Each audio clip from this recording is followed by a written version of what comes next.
Salut à tous, j'espère que tout le monde va bien. Je vous retrouve du coup pour une vidéo. On part sur la Ligue des Nations. Euh, Ça va se dérouler à partir de jeudi. Bon, toujours est-il que j'ai vu qu'il y avait pas mal de baisses de likes. Donc vous allez perdre pas mal de vidéos, hein, je vous préviens. Au moins ça servira à rien d'aller pleurer derrière. En tout cas, je vous préviens. Et toujours est-il que ouais, 300 petits likes pour avancer et avoir la prochaine journée de Ligue des Nations. On attaque du coup la journée 3, et de jeudi à samedi, il me semble, sur 3 jours. Donc on commence par la Ligue A. La Ligue A, Italie-Belgique, match plutôt sympa. Israël-France, on va essayer de voir s'il y aura des débordements ou pas, ça va être un peu compliqué. Hongrie-Pays-Bas, Bosnie-Allemagne, Croatie-Écosse, Pologne-Portugal, ça peut être sympa. Espagne-Danemark, certainement aussi. Et Serbie-Suisse, peut-être plus fermé que ce qu'on pourrait penser. Donc on commence Italie-Belgique. Moi, le dernier rassemblement des Italiens m'a beaucoup plu. Les Belges, on a encore vu que même contre l'équipe bis de l'équipe de France, ils arrivent à perdre. On n'arrivera jamais à rien avec ces Belges, malheureusement. Euh, Ils ont des bons... Enfin, ils ont De Bruyne, quoi. De Bruyne, joueur exceptionnel. Là, en plus, il sera certainement pas là. J'ai pas vu s'il était pris dans le rassemblement, sachant qu'il était pas avec City, donc j'imagine qu'il sera pas là. Dans tous les cas, qu'il soit là ou pas là, pour moi, c'est le seul joueur de classe ici. Ils ont Open Dog, j'aime bien aussi, mais bon, c'est pas non plus un joueur exceptionnel. Je pense vraiment que l'Italie a de quoi gagner ce match-là, et je pense qu'ils vont le faire. Je pars sur une victoire italienne de but à 1 contre les Belges. Je mets quand même un but de la Belgique, hein, avec notre ami Gros Mélu, il est capable de marquer à tout moment. Israël contre la France. La France, du coup, qui aura perdu Grisou.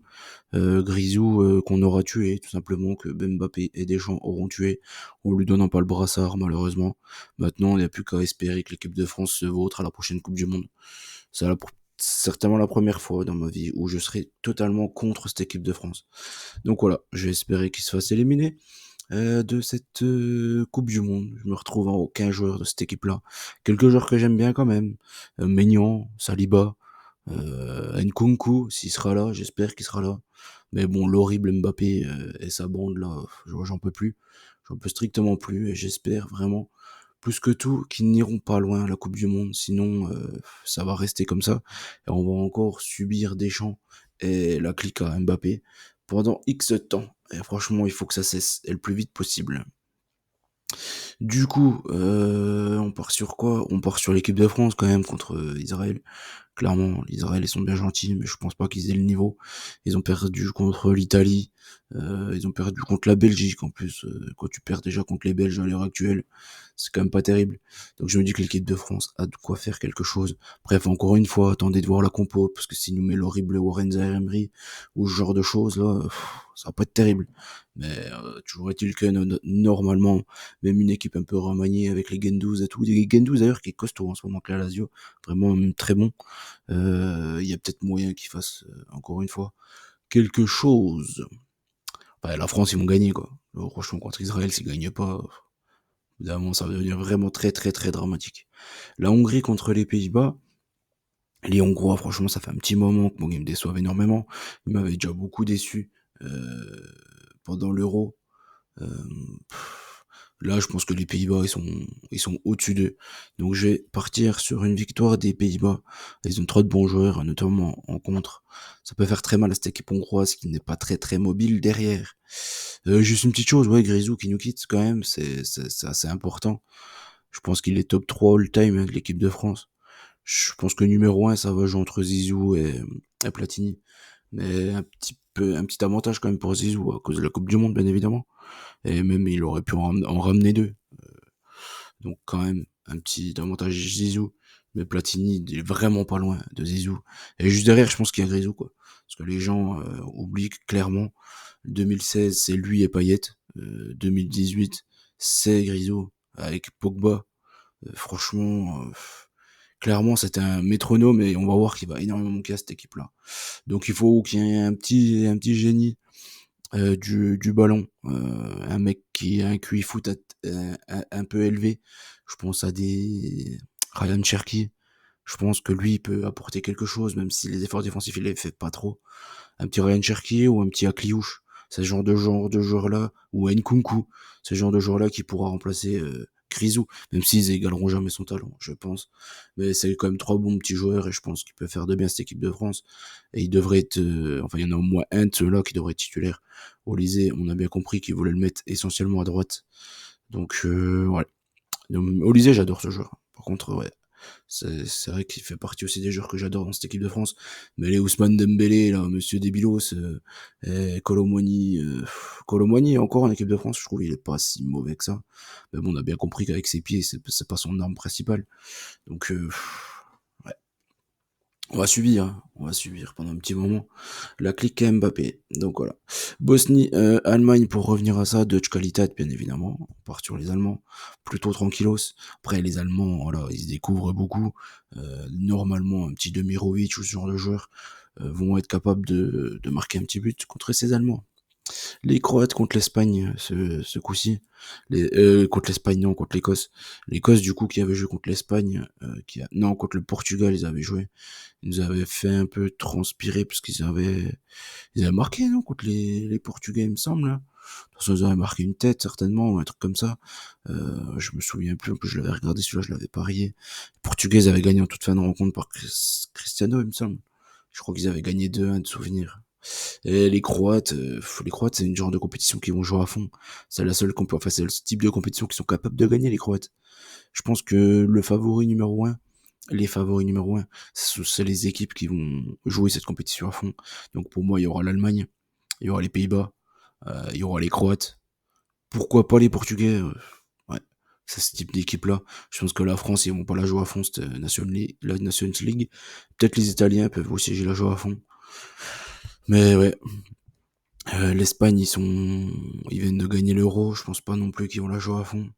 Cette Ligue des Nations, ils se sont assez rassurés. C'est plus une compétition pour se rassurer que vraiment une réelle motivation pour les joueurs, cette Ligue des Nations. Donc ouais, je pense que les Croates seront motivés, eux, et ils devraient réussir à battre cette équipe écossaise. Les Polonais contre les Portugais, je pars sur un petit avantage Portugal ici. C'est toujours compliqué d'aller jouer en Pologne. Ouais. Donc je me méfie, mais je pars sur une petite victoire des Portugais. Espagne contre Danemark, les Danois, ils ont fait 2 bons matchs. Ils ont battu les Serbes et les Suisses, si je ne dis pas de bêtises. Les Espagnols ont déçu en Serbie et ils sont allés taper nos amis suisses. Ici, je pense que les Espagnols devraient gagner à domicile. Après, il y a Caravaral qui est blessé là. Sale blessure, vraiment moche blessure. À voir, hein, c'était quand même leur capitaine. À voir comment ça se passe. Après, je me dis que les Yamal Williams, ils vont avoir envie de se montrer. Et pareil, la défense danoise, elle est bien gentille. Mais je trouve que c'est pas ultra mobile, donc ils devraient vraiment pas les abîmer, les embêter. euh, Dans ce match-là, je pense. Petite victoire d'Espagne, 2-0. Les Serbes contre les Suisses, match, comme je l'ai dit, peut-être plus compliqué que prévu. Deux équipes avec 0 points. Non, les Serbes, ils ont fait un nul contre l'Espagne, je dis n'importe quoi. Les Suisses, ils sont un peu dos au mur. Ici, je pense qu'ils vont ramener quelque chose de leur déplacement en Serbie. Donc je pars sur un nul entre les deux équipes. Et pourquoi pas. Puis la Suisse, ils les battront à la maison. On part sur la Ligue B. La Ligue B, Angleterre, Grèce, Finlande, Irlande, Autriche, Kazakhstan, Norvège, Slovénie, République tchèque, Albanie, Ukraine, Géorgie, Islande, Pays de Galles, Turquie, Monténégro. Ça ressemble à ça. Rien qui fait vraiment rêver. Premier match Angleterre-Grèce, dommage que ça tombe comme ça, parce que les Grecs, ils me font pas mal gagner généralement. Donc là, tomber contre l'Angleterre, logiquement chez elle, elle devrait réussir à gagner cette équipe anglaise. Tranquillement, j'ai parti sur une victoire 2-0. Finlande, après les Grecs, moi j'adore l'équipe, hein. J'aime beaucoup cette équipe-là. Finlande, Irlande, match certainement en bois, celui-ci. J'ai mis un petit avantage Finlande comme histoire à domicile, mais c'est pas le match de l'année. Je suis pas sûr que ce soit vraiment le match à suivre lors de ce rassemblement. Clairement pas. Je suis pas sûr qu'il y ait énormément de buts. Autriche, Kazakhstan. Les Kazakhs, j'ai voulu à chaque fois les encenser parce qu'ils avaient fait une bonne. C'était quoi, des qualifs de l'Euro, ils étaient pas mal. Là, franchement, ils sont pas bons. Ils sont vraiment pas bons dernièrement, donc je pense que les Autrichiens peuvent vraiment le rouler dessus. Norvège contre Slovénie. Slovénie, équipe à match nul. Norvège, c'est pas une équipe ultra transcendante, donc je repars sur un nul entre les deux. République tchèque, Albanie. Les Tchèques, ils sont un peu dos au mur en ce moment, ils sont pas terribles. Les Albanais, pareil, hein, sont pas non plus énormissimes. Là, l'équipe surprise de ce groupe-là, c'est la Géorgie, hein, qui vient d'enfiler les victoires, en les tapant toutes les deux d'ailleurs, République tchèque et Albanie.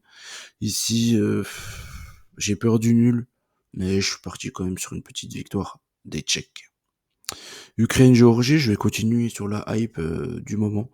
Les Ukrainiens sont décevants, les Géorgiens très sympas depuis l'Euro, donc je vais leur faire confiance. Islande, Pays de Galles, les Ukrainiens, on voit bien que l'histoire, enfin pas l'histoire, mais la guerre et tout, dans leur pays, on voit que le Shakhtar n'a plus le niveau en Ligue des Champions.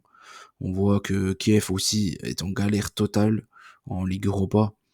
On voit que voilà, ils ont du mal, quoi. Maintenant, c'est que des Ukrainiens, ils ont plus trop d'étrangers dans leurs équipes.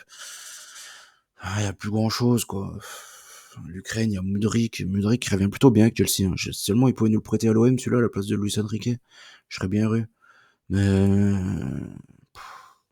je pense que la Géorgie a un coup à faire. Après, voilà, je vais pas vous dire non plus sur ce match-là. L'Islande contre le Pays de Galles. Les Islandais qui me plaisent bien. Moi, j'adore Albert Gunnarsson. Franchement, un joueur que j'adore énormément. Les Pays de Galles, ils reviennent pas trop mal, hein. Ils sont quand même plutôt dangereux à jouer. Donc, je pars sur un nul. Je pars sur un nul ici. Les Turcs contre les Monténégrins, franchement, leurs joueurs, entre guillemets, vedettes, maintenant ils sont tous vieux.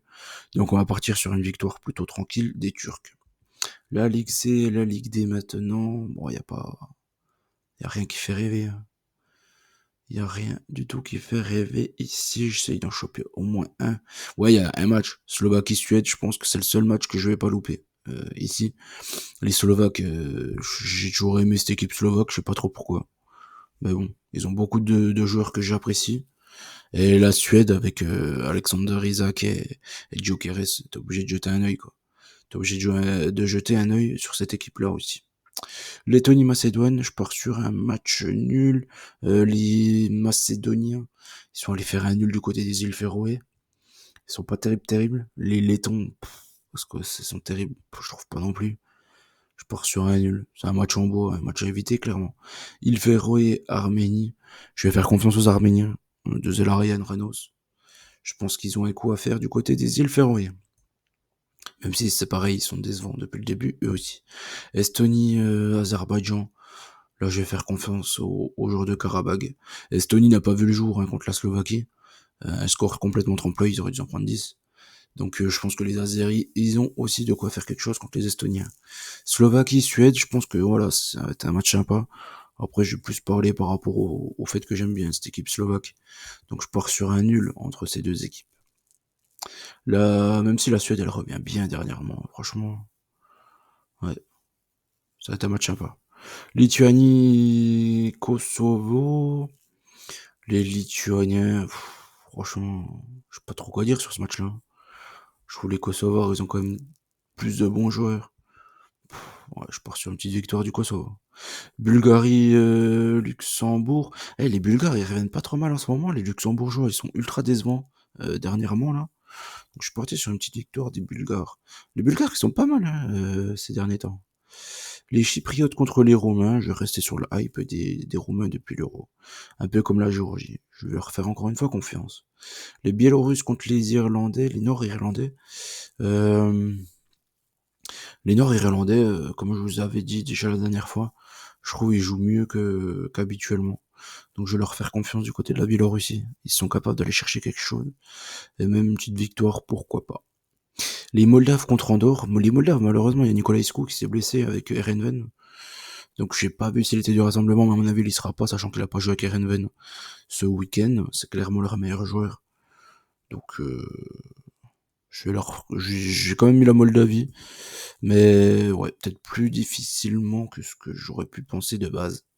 C'est quand même leur neuf, leur meilleur joueur, qui est pas là, donc à voir. Gibraltar contre Saint-Marin. Un match de merde, clairement. Saint-Marin a gagné un match, donc je me dis qu'ils vont peut-être pas en gagner deux, peut-être pas déconner. Donc je suis parti sur une petite victoire de Gibraltar, mais un match en bois, là, encore une fois, à prévoir. Voilà, on a fait le tour de tout ce que je voulais voir avec vous. J'espère que la vidéo vous a plu. N'oubliez pas les petits likes, hein. On part sur 300 likes pour avoir la prochaine journée et je vous dis à très vite. Ciao l'équipe, bonne chance à tous.